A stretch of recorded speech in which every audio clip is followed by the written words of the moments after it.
laws.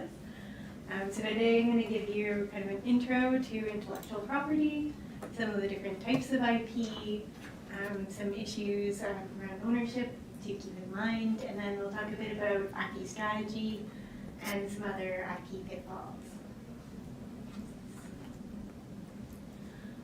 So what is intellectual property? Well, as the name suggests, it is a form of property. So similar to physical property, it's something that can be sold, it's something that can be licensed to somebody else, and it's also something that you own. And intellectual property is also an asset with potential value. It's something that can give you a competitive advantage, for example, by blocking competitors from doing whatever it is that you're doing. And IP itself can also generate income, for example, through licensing royalties. IP can also provide leverage in negotiations. Your IP is something only you can bring to the table. And IP can also be helpful just as a marketing tool. Sometimes it's helpful just to be able to say something's patent pending or patented on a product. Now, there are multiple different types of IP protection depending on what it is that you're protecting. And IP can be both registered and unregistered. So registered IP usually means that you have to file some sort of application at a government office. It'll often go through an examination process, and then at the end you get some sort of certificate or confirmation of your rights. So registered IP are things like patents, registered trademarks and copyright, as well as industrial designs. But IP can also be unregistered. So you can also have IP rights without going through any sort of application process. So that includes things like unregistered trademarks and copyright, as well as things like trade secrets and confidential information. So I'll be talking about each of those in more detail in my upcoming slides. So the first type of IP I'll be talking about is patents. Patents are used to protect inventions, and I'll talk about what an invention is in one of my next slides. And what a patent gives you is the right of exclusivity. So it's the right to prevent everybody else from making, using, or selling your invention without your permission. So a patent can be thought of as kind of a limited monopoly. But that monopoly does come with some limitations. First is limited by the patent term, which is typically 20 years from the date of filing. After that, your patent expires, and that technology is part of the public domain. Patents are also limited by jurisdiction. So a patent filed in Canada can only be enforced in Canada, US and US. So you have to file for patent protection in each country where you want that exclusive right. Now, what is an invention that could potentially be patented? The definition can vary slightly from country to country, but generally an invention is defined as any new and useful machine, so any kind of mechanical or physical device, any sort of manufactured article, compositions of matter. So those are things like chemical compositions or pharmaceuticals. Processes or methods, so that can be a method of making something or method of using something, as well as any new and useful improvement to any of those. So often an invention isn't something that's totally new to the world. It's often just an improved version of something that already exists. Now, what is not an invention are abstract ideas, laws of nature. You can't patent gravity or something that just exists in nature, as well as mere calculations, algorithms, and mathematical formulas. So you can patent processes or methods that utilize, laws of nature or calculations, but you can't get a patent on, a specific calculation itself. So one question that often comes up is, can software be patented? Which is kind of a complex question. So software code is not patentable and never is. It is protected by copyright, which I'll talk about later. But what you can patent is a computer-implemented method. So the series of steps that the computer does to get to whatever sort of useful result that the software is programmed to do. That is something that can potentially be patented. But it really depends on the nature of the invention and what specifically is being done within that method. Different countries have different rules on kind of what types of software can and can't be patented. And it's also a very changing area of law. There's a lot of court cases that are going on right now, especially in Canada, and to determine, what are the boundaries of what can you patent in the software space and what can't you. What you can also patent is a computing device configured with software. So physical devices are generally patentable. It's only when you get into more of the kind of abstract methods that you run into, some of this gray zone of it may be patentable, but maybe not. Now, if you do have an invention that could potentially be patented, there's some requirements that need to be met. So first, the invention needs to be novel. So the invention cannot have been publicly disclosed anywhere in the world, even by you as the inventor. And I'll talk a bit more about public disclosures in my next slide. The invention also needs to be useful, so it needs to have some sort of useful function. And the invention also needs to be non-obvious. So this is the most subjective of the requirements. It's often one that we as patent agents end up arguing with the patent office over. But it's really meant to mean that the invention shows some sort of ingenuity and wouldn't be obvious to somebody within that same technical field. So an invention shouldn't just be, a minor tweak of something that already exists. It should be a fairly substantial technical advance. And then the last requirement is that the invention needs to be patent-eligible subject matter. So it just needs to fall within one of those categories of an invention that I talked about. Now, as I said, for the novelty requirement, your invention can't have been publicly disclosed anywhere in the world before you file your patent application. So that really affects the timing of when you file your patent application and when you can talk about it. Now, in Canada and the US, there's a 1-year grace period. So if you as an inventor disclose something publicly, you can still file a patent application within 1 year and get valid patent rights. Whereas other countries don't have that grace period, so if you do publicly disclose the invention before you file, then you wouldn't be able to get patent rights basically anywhere else. Now, a public disclosure is really just any non-confidential disclosure to at least one other person. And it can include things like publishing scientific articles, presenting at a conference or showing at a trade show. It can also be a sale to the public. If you sell something to the public and somebody can look at it and figure out what it is, then you've disclosed your invention. So if you do have a need to talk about an invention before filing a patent application, then the best course is always to keep those communications confidential. So putting an NDA in place or having some sort of understanding with the other person that this is confidential. Also, if you're talking at a conference or something like that, just focusing on what are the results or the effects of the invention, what can it do, but without revealing kind of the key details of what that invention is. So why would you want to file a patent? First would be if you do want to keep that invention exclusive, so you don't want anybody else to be able to make, use, or sell it without your permission. So that can be thought of as more of an offensive IP strategy. On the other hand, sometimes people aren't really as concerned about keeping the invention exclusive, but they just want to prevent other people from patenting that same thing and then blocking them.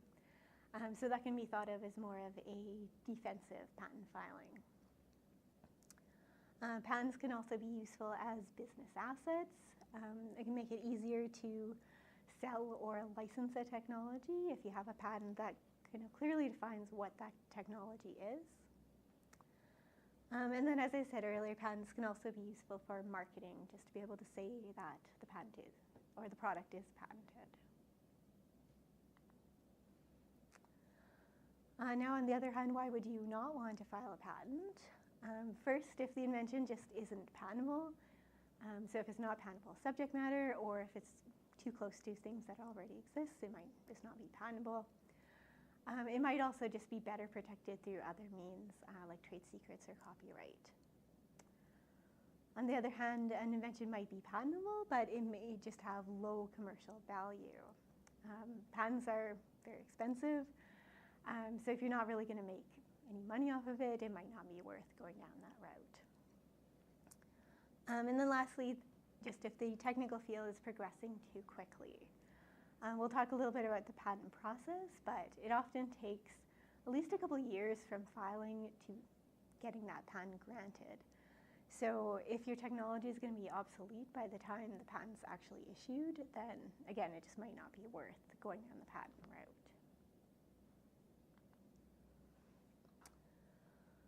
So the basic steps to getting patent protection are preparing the application.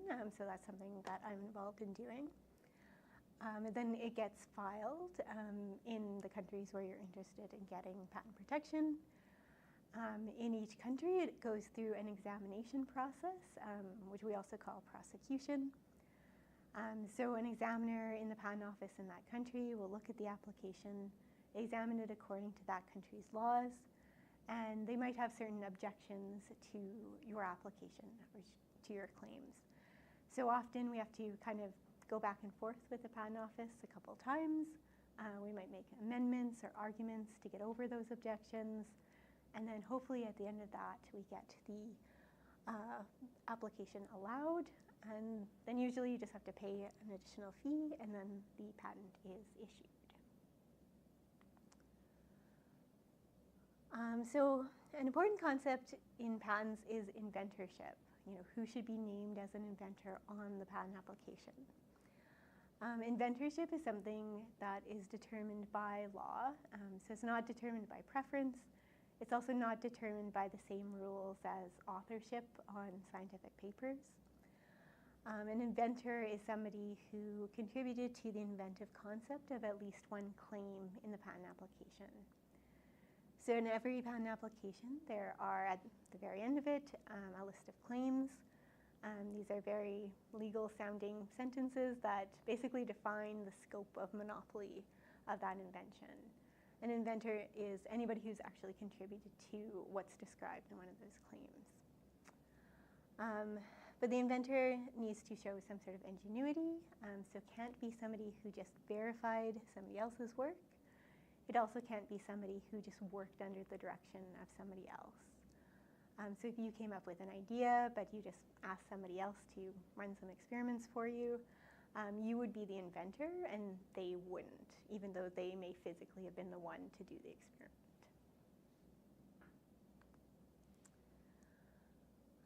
Now, related to inventorship is patent ownership, so who actually owns the patent. The default owner of any patent or patent application is the inventors, unless you have a contract that says otherwise. Now, most companies have, in their employment agreement, they'll have terms saying that any IP that their employees create will be owned by the company. So usually employees are required by their employment agreement to assign that ownership to the company itself, which is generally a good idea, so that if people leave the company, they're not taking their IP with them.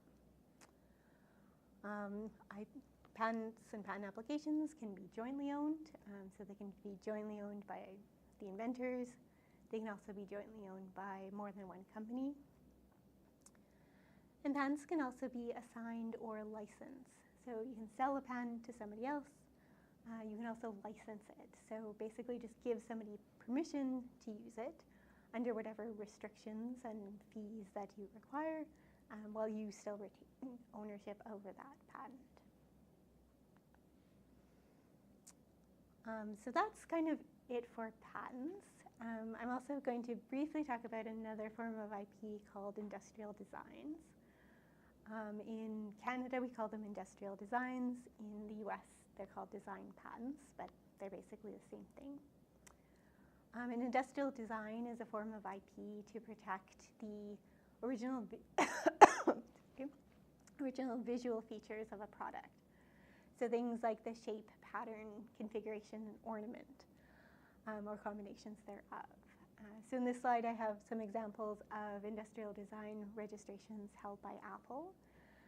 So they've protected things like the shape of the iPhone or the AirPod, the look of the watch strap or watch face, and even things like emojis, because they're visual features and not functional ones. So that is the main difference between industrial designs and patents. An industrial design protects the aesthetic features, whereas the patent protects the functional features.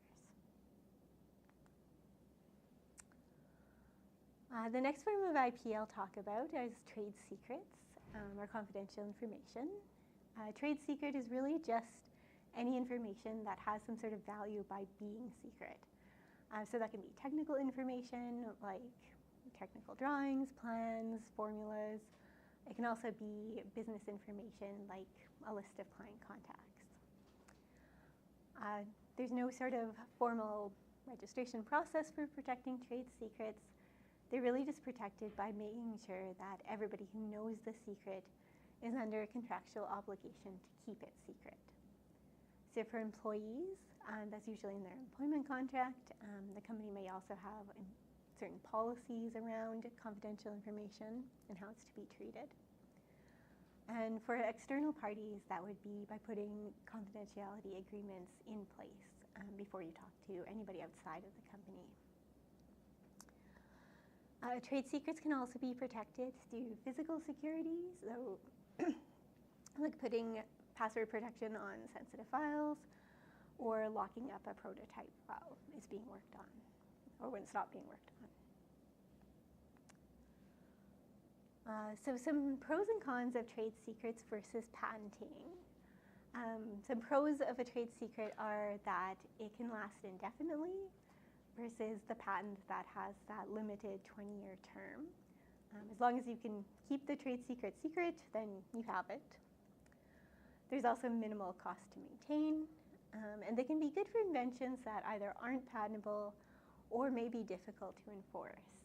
So sometimes things like manufacturing processes, even if you were to get a patent on it, you likely would have a hard time enforcing it without being able to get into a competitor's facility and actually seeing what they're doing.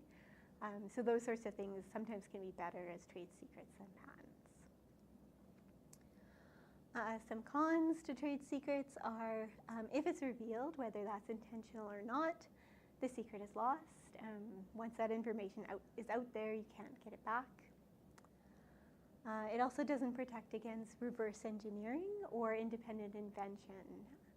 So if somebody is able to get a hold of your product, look at it, figure out what it is and how it's done, or they just figure out how to do it totally on their own, a trade secret isn't going to protect against that, whereas a patent would. And then lastly, a trade secret, because it's not public information, it's not going to block anybody else from patenting. So somebody could go out and independently invent it and then patent the same thing.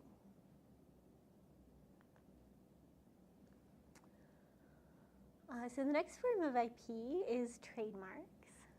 Trademarks are used to protect brands. And by protecting brands, they protect the reputation and goodwill of a business. Now, trademarks can be registered or unregistered. So you do have common law rights just by using a trademark commercially. But those rights tend to be quite limited to just the geographical area where you operate your business and where you're able to show that the trademark has a reputation. Whereas if you register a trademark, you automatically get protection Canada-wide.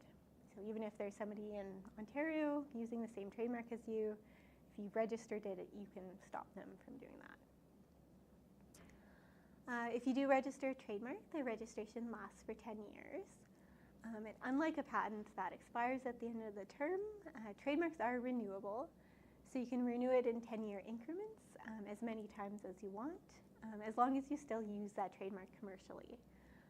So trademarks are kind of on a use it or lose it system. If you don't use a trademark for 3 years or more, it's liable to be expunged from the register. Now there are multiple different types of trademarks, so you have a lot of flexibility in how you think about branding. Trademarks can be words, so think about the name of a company, the name of your product or service. They can also be slogans, like I have on this slide, the McDonald's "I'm loving it" slogan as a registered trademark. Trademarks can also be designs or logos, so they can be logos with words or just the design element. And trademarks can also be three-dimensional shapes and modes of packaging.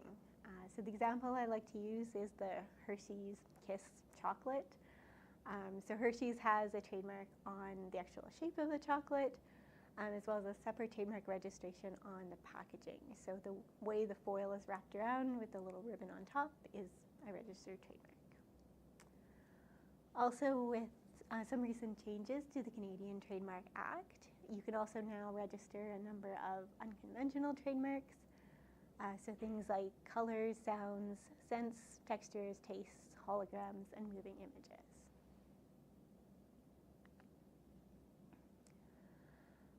Now, kind of going back to more traditional trademarks, word marks, if you're thinking about what do I name my product or what do I name my company, those type of marks have a range of strength depending on how distinctive the trademark is. So on the weakest end of the trademark scale are generic marks. That's basically just calling a product or service by what it is, like calling software. That's really going to give you no protection because you can't stop other people from using those same words. Slightly better would be a descriptive mark, so something that describes the character or quality of the goods and services. So that might be something like best software, high quality services, a little more distinctive, but still not going to give you a lot of protection. A better mark still would be one that's suggestive. So the examples I have here are like Microsoft and Citibank, so kind of suggesting what the products might be, but not explicitly calling it that. A better mark still would be one that's arbitrary. So like the examples I have here, like Apple, Google, or Twitter, they're dictionary words, but really have no association with the goods and services that are being offered. And then the strongest form of a trademark would be a fanciful mark. So examples I have are like Exxon, Kodak, or Xerox. These are totally made up words. They have no other meaning than as a trademark. So those are going to be the easiest to protect. So the easiest to get registered, also the easiest to enforce. So that's going to give you the best protection. For trademark ownership, the default owner is the entity that uses the mark or has registered the mark. Like patents, trademarks can be assigned or licensed, but trademark licenses do have some unique requirements. The big one being that the trademark owner still needs to maintain control over the quality of the goods and services. And that's sort of to protect consumers, so somebody buying a product from the trademark owner or from the licensee should get something that's about the same quality. And the last form of IP I'll talk about is copyright. So copyright is used to protect original works. So original literary, artistic, musical, or dramatic works. Now, literary works doesn't just mean literature. It's really just anything that's written. So that can be technical reports, it can be your web page, marketing materials, anything written. Similarly, artistic works can be technical drawings, photos, videos. It can be the look of the user interface of a computer program. Any sort of visual work can be considered an artistic work that's protected through copyright. And copyright also protects software code. Both the source code and object code are protected through copyright. Now, as the name implies, copyright is the right to copy. It's the right to produce, reproduce, perform, or publish an original work. Also the right to create derivative works. So derivative work might be like a translation of original document. Related to these more economic copyrights is something that's called moral rights. These are the rights of the author to maintain the integrity of the work. So it's the right of the author or the creator of the work to have their name associated with it, or the right to remain anonymous, whatever they choose. It's also that person's right to not have the work used in a way that could hurt their reputation. Now, copyright protection is automatic. As soon as you've created something, copyright protection applies. In Canada, there's a registration process, but it is optional, and it's really just a record of ownership. You fill out a form saying the title of the work, who owns it, you pay a $50 fee, and then you get a copyright certificate, and that's basically all it is. This protection lasts for a really long time. It lasts for 70 years from the death of the author. And the requirements for getting copyright protection are that the work needs to be original. Now, this is a relatively low threshold. It's not anywhere near like the novelty requirement for patents. It just needs to show some sort of exercise of skill and judgment. And the second requirement is that the work needs to be fixed in a tangible medium. So it needs to be written down or saved on a computer or in some form that it can actually be copied. And once the work is fixed, then that automatic copyright protection applies. Now, with copyright ownership, the default owner is the author, creator of the work. But an exception is that if the work was created as part of your employment, then it's automatically owned by the employer. That's something a lot of employees don't realize.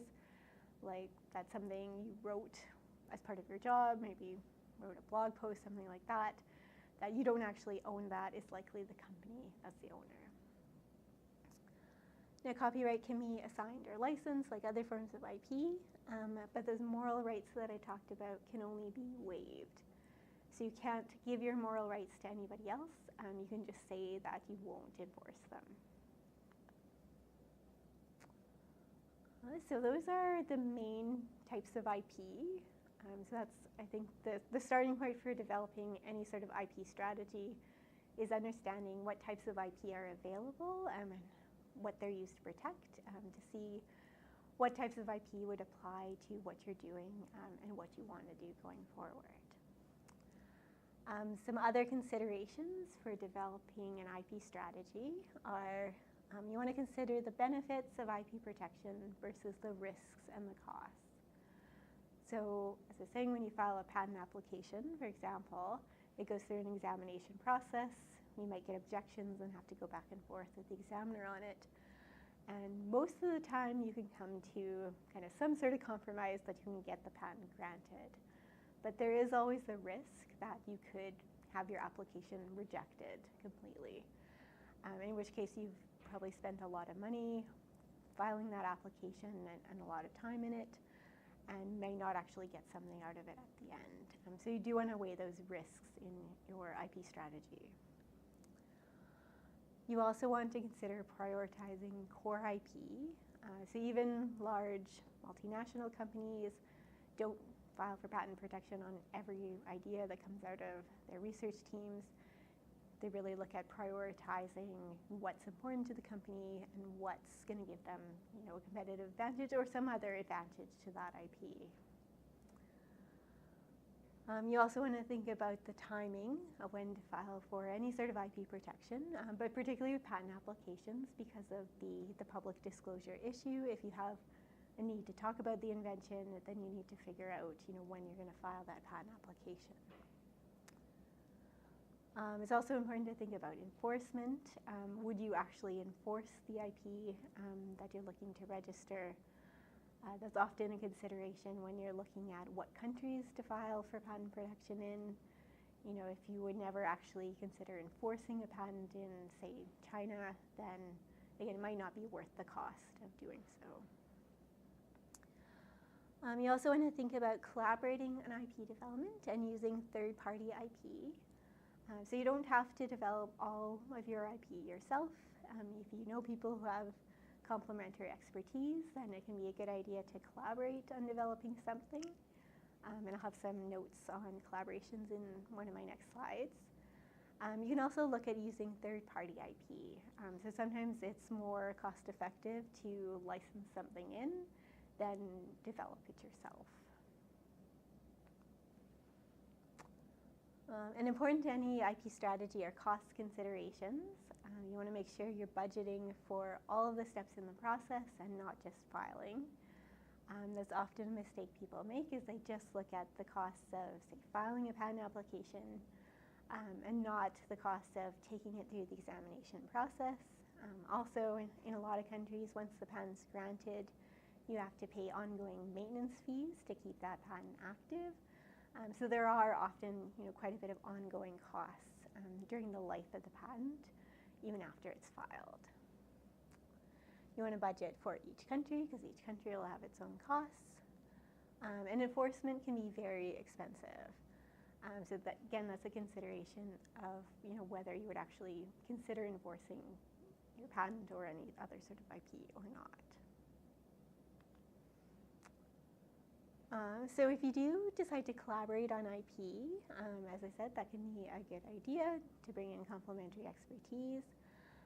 But you want to make sure that you have some sort of agreement in place, preferably before starting the work, that outlines how the new IP will be owned. Again, if you don't have a contract in place, then it's those default IP ownership provisions that apply.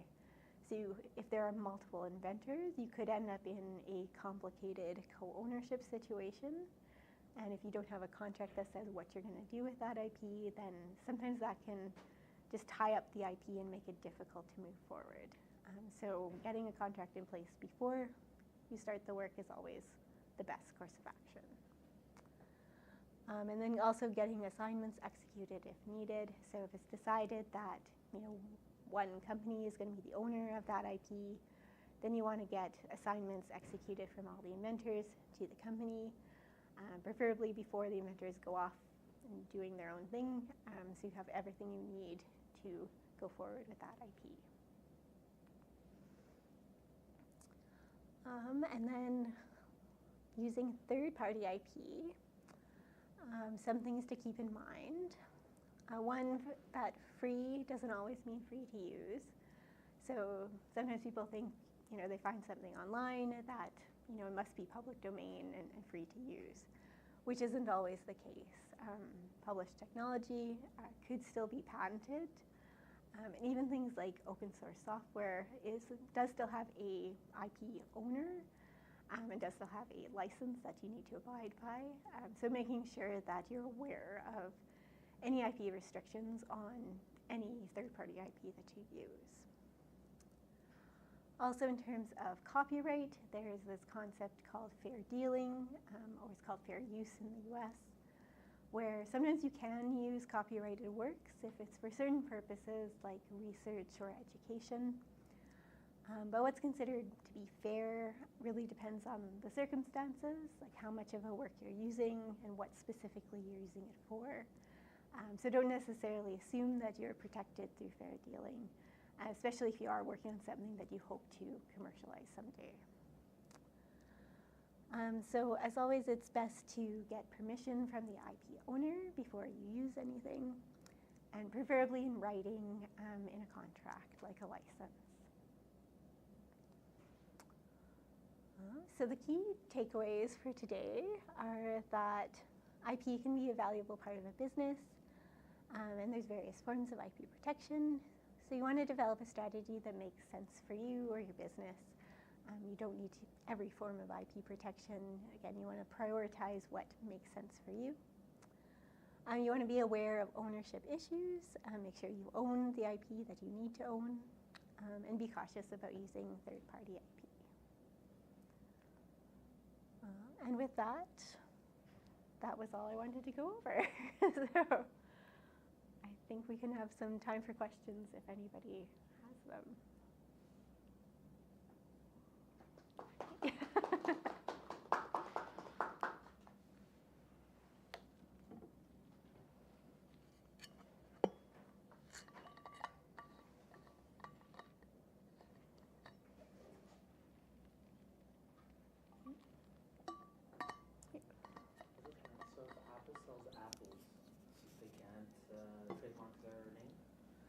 Yes, yeah, if they were selling apples, they wouldn't be able to get a trademark on that.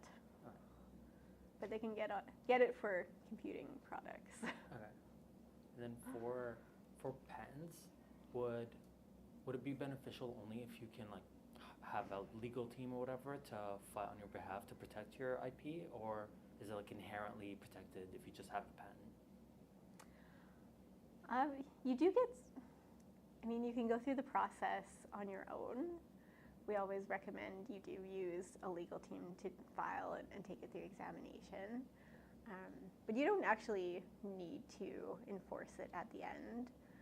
Like I was saying, sometimes people just file defensive patents. They just want to put it out there so nobody else can patent it. Also sometimes too, if you saw somebody who's infringing, you don't necessarily need to go all the way to court. Often things are resolved just by sending a cease and desist letter saying, hey, we have this patent, and often people just don't realize it, and then you might be able to come to some sort of settlement agreement without, going through the whole legal process and having a court case around it. So yeah, I think patents can still be worth it even if you're not necessarily planning to enforce it down the road. Would they be able to just be like, no, we'll still do it? Yeah, they can try, yeah. Sometimes you send a letter and they come back saying, we don't think we infringe. And it's kind of up to you then to say, okay, am I going to spend the money to go to court, or how far along that path you want to take it. Sometimes you might just take the first step towards litigation to kind of call their bluff, and then maybe they come around, because nobody wants to spend the money to go to court. So it's, who's going to bend first. Thank you. Oh.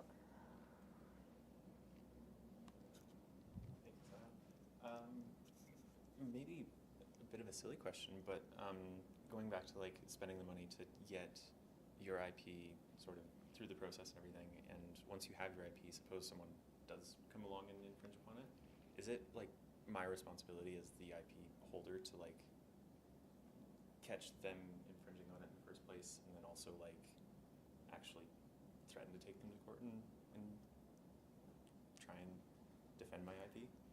Yes, yeah, it is. It's not something where like you can call the police and they can go deal with it. It's up to you to, first see if there is infringement. So you kind of want to keep an eye on what's happening with your competitors and what's happening in the marketplace. And then if you see something that looks similar to what you're doing, then often people will like try to get maybe a copy of that product, take it apart, see, is it likely to infringe or not? And then they would engage a lawyer to say, hey, it looks like there's infringement. What do we do about it? But yeah, it is on the patent owner. Yeah. Definitely a little bit of extra work. It is, yeah. Supposing that maybe I did find an infringement and I just didn't want to bother going through all of the legal troubles, would I still like have ownership over that IP, or would that sort of nullify it, the whole like someone infringed and I didn't defend it? For patents, it's fine. It's totally up to you. You can let some infringement slide and you can go after others and it doesn't affect it. For trademarks, it does weaken your trademark if you don't enforce it. So trademarks, people do tend to they're more active in enforcing them, at least like sending out letters saying, hey, your trademark's really close to mine. And then hopefully coming to like a coexistence agreement where you kind of agree to stay in certain areas and not overlap. Or like I said, sometimes it does go all the way to court, but most of the time people try to settle before it gets to that stage. It's definitely a more pleasurable route. Yeah, it's better for both parties, really, if you can just come to an agreement ahead of time. Thank you. So you said making a patent takes years for it to get approved. Like, why does making a patent take so long? Is it worth the wait? It takes a long time because the patent office is slow and sometimes has a backlog of applications to go through. So it depends on what technology area, but sometimes it can take, a few months and you get your first examiner's report. Sometimes it can take a few years. Also, it depends on the country, like Canada and US, you can probably get something within a year or two. Europe is really slow. It often takes several years. So yeah, that is a consideration, like I was saying, of, okay, at the end of, say, 3 to 5 years, do you still want that patent, or do you think that technology is going to be obsolete?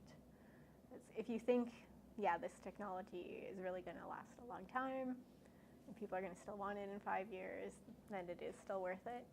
But if you think, in 5 years, nobody's really going to be interested in this, then that's the decision point of, is it even worth filing an application? So could people realize that you're in the process of filing your patent and take advantage of that open period and make products before your patent covers it? They can try, yeah. Your patent application gets published about 18 months after it's filed, and then other people are able to see it while it's still pending. So they could, if they were really bold, start infringing. But once you do get your patent granted, you can go after them for damages back to the day your application was published. So they're taking the risk that you're not going to go after them. But right. Okay.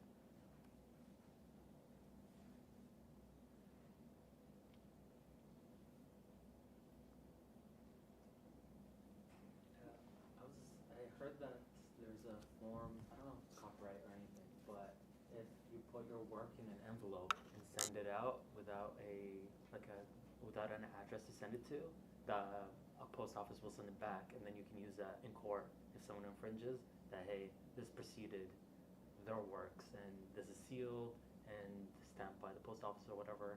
So is that true, or is it more?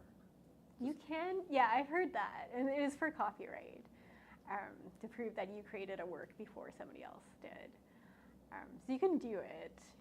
I don't think you need to. Like, usually in copyright cases, it's not really a question of who wrote something. Like, if you wrote a book, say, you're going to have notes on your computer, you're going to have records. If you really needed to prove, when you worked on something, you'd be able to prove that. The court cases usually come down to how much of a work has been copied and how original that piece was, to determine whether that constitutes infringement or not.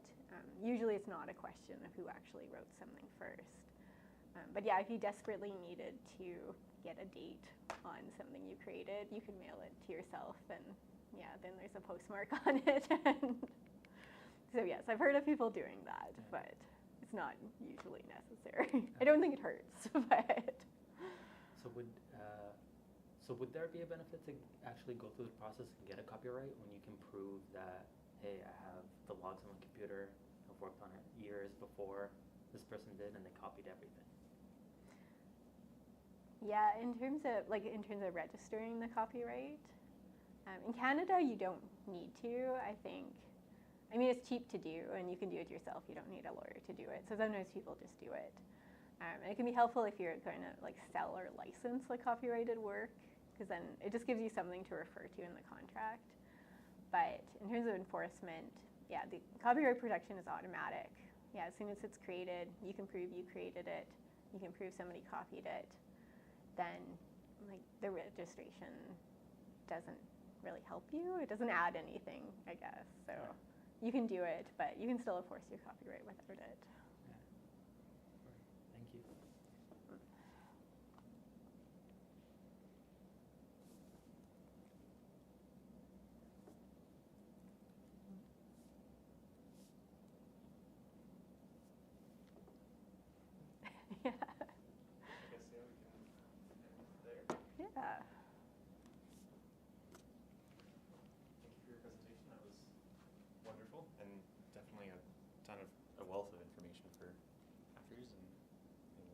really looking to make anything. So. Yeah, yeah, it's good to know. I know when I was a grad student, I had no idea about any of this. So you guys are ahead of the game looking into this. Thank you so much. Thank you. No problem.